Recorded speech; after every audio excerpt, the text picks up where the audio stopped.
Today you've made history and made all America really proud. আমরা এমন দৃশ্য দেখেছি যা আগে মানুষ দেখেনি, এমনকি অ্যাপোলো অভিযানের সময়ও নয়। আমাদের জন্য এটি ছিল সত্যি বিস্ময়কর। মার্কিন প্রেসিডেন্ট ডোনাল্ড ট্রাম্পের প্রশ্নের উত্তরে এ কথা বলেন আর্টেমিস 2 এর নভোচারী কমান্ডার রিড ওয়াইজম্যান।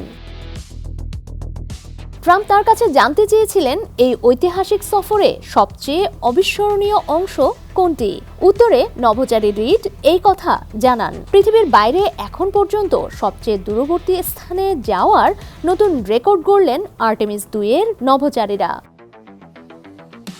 সোমবার গ্রিনিচ সময় বিকেল 3:58 4 নভোচারী চাঁদের পেছন দিকে সবচেয়ে দূরবর্তী জায়গাটিতে পৌঁছান। তখন পৃথিবী থেকে তারা প্রায় 4,06,771 কিলোমিটার দূরে অবস্থান করছিলেন বলে জানিয়েছে মার্কিন মহাকাশ গবেষণা সংস্থা নাসা। তবে এই সময় পৃথিবীর সঙ্গে প্রায় 40 মিনিট যোগাযোগ বিচ্ছিন্ন থাকার পর পুনরায় সংযোগ স্থাপিত হয়। এই মিশনে অংশ নিয়েছেন commander Reid Wiseman, pilot Victor Glover, mission specialist Christina Koch ও কানাডিয়ান স্পেস এজেন্সির নভোচারী জেরেমি হ্যানসেন। 53 বছর পর আবারও মানুষকে চাঁদের কক্ষপথে পাঠালো মার্কিন মহাকাশ গবেষণা সংস্থা নাসা। সর্বশেষ 1972 সালে অ্যাপোলো 17 অভিযানের মাধ্যমে চাঁদে নভোচারী পাঠানো হয়।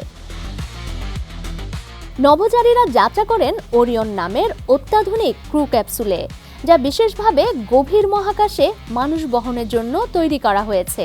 প্রায় 10 দিনের এই মিশনে তারা উচ্চ গতিতে চাঁদের চারপাশে একটি কক্ষপথে ঘুরে পৃথিবীতে ফিরে আসবেন।